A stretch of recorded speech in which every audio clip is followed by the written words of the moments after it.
Psoriasis हो रहा है, रेड इन्फ्लेमेशन पैचेस बन रहे हैं, फ्लेकिंग हो रही है। ऐसे में हम दवाई लें या कोई क्रीम लगाएं जिससे ये पैचेस और इन्फ्लेमेशन खत्म हो जाए। आप आयुर्वेदा नेचुरल इंग्रेडिएंट से बना हुआ सी आयुर्वेदा को चुने ताकि आपके सिम्टम्स और बढ़े नहीं, आपको आराम मिलना शुरू हो जाए। सोरासिस हो रहा है, रेड इन्फ्लेमेशन पैचेस बन रहे हैं, फ्लेकिंग हो रही है। ऐसे में हम दवाई लें या कोई क्रीम लगाएं जिससे ये पैचेस और इन्फ्लेमेशन खत्म हो जाए।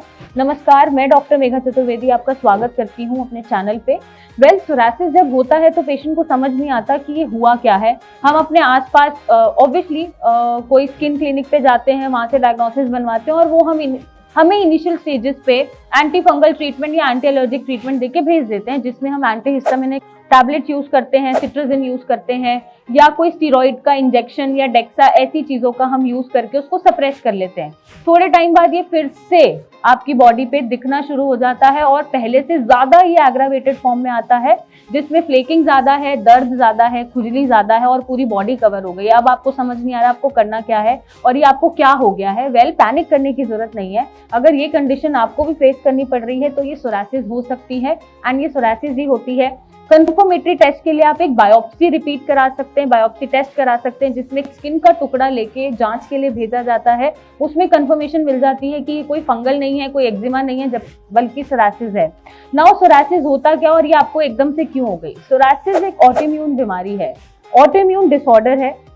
इसमें होता क्या है जनरली, अब ऑटोइम्यून से हम क्या समझेंगे कि बॉडी खुद को बचाने की जगह या डिफेंड करने की जगह खुद के ही बॉडी सेल्स को अटैक कर रही है और स्किन को उसने टारगेट कर लिया है।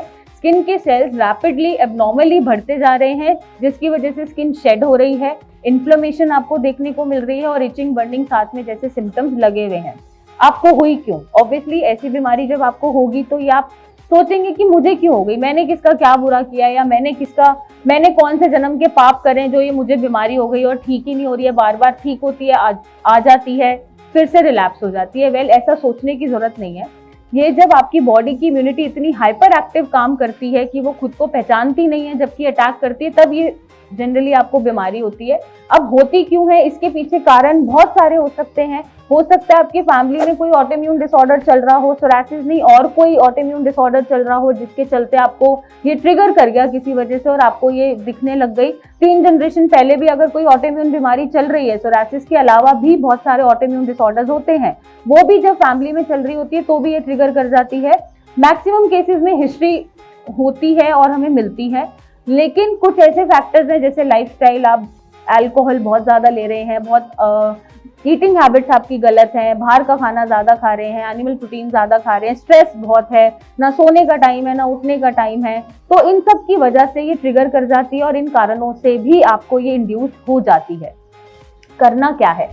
करना कुछ नहीं है। अगर आप सोचें कि सिर्फ क्रीम लगा के या कोई वॉश यूज करके हम इसको ठीक कर ले तो वो भी पॉसिबल नहीं है। क्रीम्स और ऑयल्स आपको सिम्टम्स में आराम दे सकते हैं, जैसे खुजली कम हो सकती है, पपड़ी का बनना कम हो जाएगा, ड्राइनेस कम हो जाएगी, पैचेस में आराम मिलेगा, इन्फ्लेमेशन रिड्यूस हो जाएगी, रेडनेस कम हो जाएगी। लेकिन जब आप बीमारी को ठीक करने का सोचेंगे तो आपको इसके लिए कोई ऐसा ट्रीटमेंट लेना पड़ेगा जो आपकी इम्यूनिटी को बैलेंस तरीके से काम कराए और बॉडी को पहचाने कि इसको हमें अटैक नहीं करना है, इसकी रक्षा करनी है। तो वो आपको मेडिसिन खा के ही कंट्रोल कर पाएंगे। आप उसको अपनी पित्त को शांत कर पाएंगे, क्योंकि पित्त बढ़ जाती है सोरासिस में पेशेंट में, तो वो आपको मेडिसिन खा के ट्रीटमेंट लेके ही संभव हो पाएगा कि आप इसको कंट्रोल कर सके। साथ में अपने लाइफस्टाइल मॉडिफिकेशन करने जरूरी हैं। आप कुछ भी नहीं खा सकते। आप एनिमल प्रोटीन, बाहर का खाना, खट्टी चीजें, अल्कोहल, स्मोकिंग, इन सबको आप अवॉइड करेंगे। हैवी प्रोटीन नहीं खाएंगे, कार्ब्स नहीं खाएंगे, सिंपल सात्विक खाना खाएंगे, उससे भी बहुत सिम्टम्स कंट्रोल होंगे और स्ट्रेस नहीं लेंगे। अब आप ये सोच रहे होंगे कि ठीक है, मेडिसिन हम ले रहे हैं, किसी भी डॉक्टर से ले रहे हैं, मुझसे ले रहे हैं, किसी से भी ले रहे हैं, फर्क नहीं पड़ता, बस आराम आना चाहिए। ट्रीटमेंट के साथ अब क्वेश्चन क्या आते हैं कि हम बॉडी वॉश कौन सा यूज करें, स्किन ड्राई हो रही है, क्रीम कौन सी लगाएं, मॉइस्चराइजर कौन सा लगाएं, शैम्पू कौन सा लगाएं। तो उसके लिए आपको घबराने की जरूरत नहीं है। उसके लिए आप siaayurveda.com पे जाके इनके प्रोडक्ट्स ऑर्डर कर सकते हैं। ये सिर्फ सोरासिस पेशेंट को ध्यान में रख के उन्हीं की केयर के लिए बनाए गए हैं, ताकि आप ऐसा वैसा कोई भी केमिकल बेस्ड प्रोडक्ट यूज ना करें। आप आयुर्वेदा नेचुरल इंग्रेडिएंट से बना हुआ सी आयुर्वेदा को चुने ताकि आपके सिम्टम्स और बढ़े नहीं, आपको आराम मिलना शुरू हो जाए और आपकी लाइफ थोड़ी इजी हो जाए, आपको इधर उधर सिलेक्शन करने की जरूरत नहीं पड़ेगी, इतना इतना खोजना नहीं पड़ेगा, ढूंढना नहीं पड़ेगा, आपको इजीली आपका सोल्यूशन सी आयुर्वेदा पे मिल जाएगा। और ये प्रोडक्ट्स मेरे काफी पेशेंट ने यूज करे हैं, काफी लोगों ने यूज करे हैं और उन्हें रिजल्ट पॉजिटिव मिला है और वो अभी बहुत खुश हैं, उनकी स्किन नॉर्मल है, क्लियर है।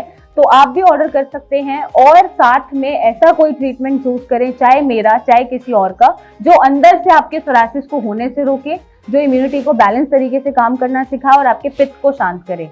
साथ में थोड़ी सी डाइट और लाइफस्टाइल मॉडिफिकेशन के साथ हम आपको ब्यूटीफुल स्किन, ब्यूटीफुल हेयर और एक सोरासिस फ्री लाइफ दे सकते हैं। Thank you and stay beautiful.